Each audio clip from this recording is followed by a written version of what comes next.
Does that make it any easier? Nah, I just think at this point we just like nail biters. It seems like these games, they have the ball at the end. Yeah, every single time it's like we score and then it's like now we gotta play defense to see if they're gonna make the game winner or You not. got someone going in the lane and just crazy stuff. How did you guys pull this one off? Why did Leggett miss that shot? Just grit and just kind of just making it hard for him. We played 15, just switched on and off the ball. They kind of we knew he was either gonna go to Lowe or Leggett. Lowe was at the game out the game at that time, so we went with Ishmael. So just kind of make his last shot tough. So they have about 13 seconds left. They inbounded the ball in front of their bench. Same spot BC did 2 weeks ago. You guys made the play there. Then steps up, makes it here. But then there was all that chaos. Yeah. What did you see from that chaos, and what was that like to be involved in all that? We just couldn't get to grab the ball. I think Seth and Ishmael, I think they both dove, and I think Ish hit his head or it fell on his head, and Drake had the ball in his hands and it slipped out. So that was my point of view from it. It was just chaotic, but I just think those extra plays, effort plays right there, just kind of just summed up the whole game. Drake and Seth. What is it like in the huddle in 13 seconds to win? 1 point game again. Yeah. Game's on the line.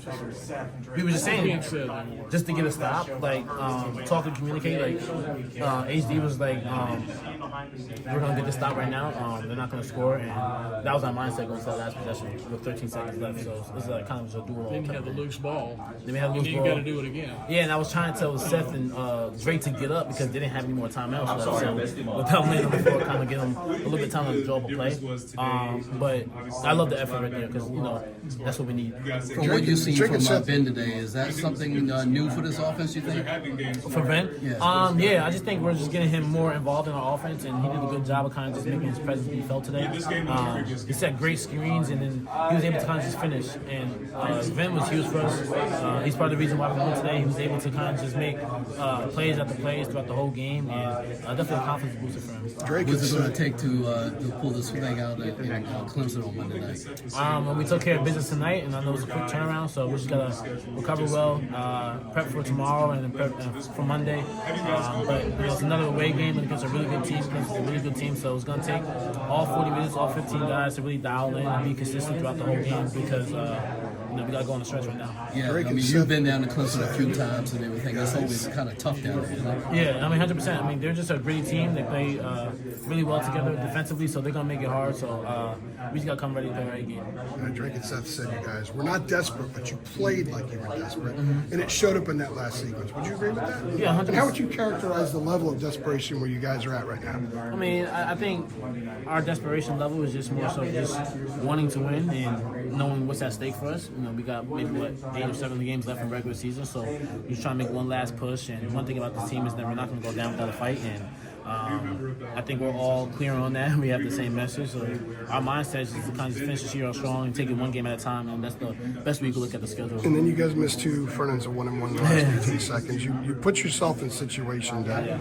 have to have something really go your way. And it went your way. Yeah, I mean, I think that's what I said. I think if we just like nail biters at this point, we just like to feel the pressure and just kind of just let the game go back to a game winner. So, but I know it wasn't intentionally missed free throws. They looked good on my end, but sometimes the ball just looked good. I don't know Thanks, man. if you'd call them a rival, but Seth Trimble was saying we have a little bit of hatred for them given how the last few years have gone.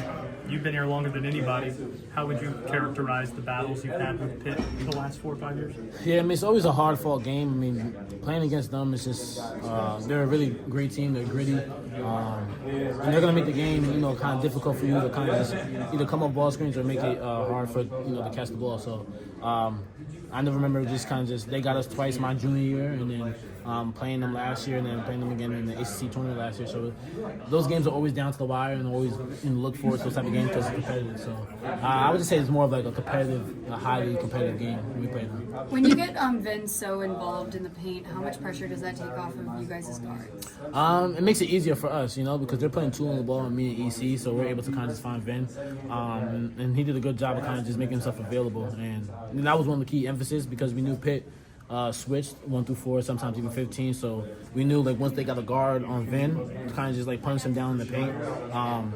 and get them in foul trouble. I think we did a good job doing that. So we got On that subject, the previous 2 games, you guys really struggled against teams who are switching a lot. Yeah. What changed today? Because they stopped doing it like after the second TV timeout. we weren't as stagnant.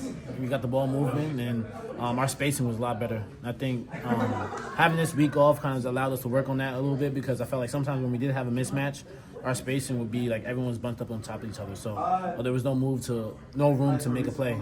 So our space was a lot better, and we was able to kind of just make the plays for either ourselves or for one another. RJ, it seems like you were shooting the ball better today, and same with Seth, and it seemed as if Elliott was dishing it better to you guys. Do you attribute that to the week off? How much did that play into that? I think it's just team basketball. I think that's one thing that we just been preaching, going from good to great shots, and I think a prime example is that the first half, I know we missed it. Seth missed the corner 3, but somebody drove baseline, hit Cade, and then hit me, and I drove hit Drake, and then hit Seth. So that was just like kind of just our message and our gist like throughout the whole week. We just kind of just play team basketball and play together. So that's what's been working. It worked tonight, so we're gonna keep it going. Seth mentioned a little bit of hatred between you guys and Pitt. He said the coaching staff down to the players. Mentioned last year's ACC semifinal 2 years ago in the Smith Center.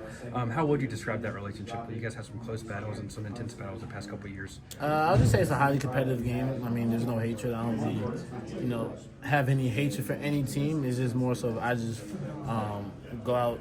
Each game is like they're the opponent, and I don't like them. So at the end of the day, it's another team that's on top of us for trying to win games. So that's how I look at it. RJ, what did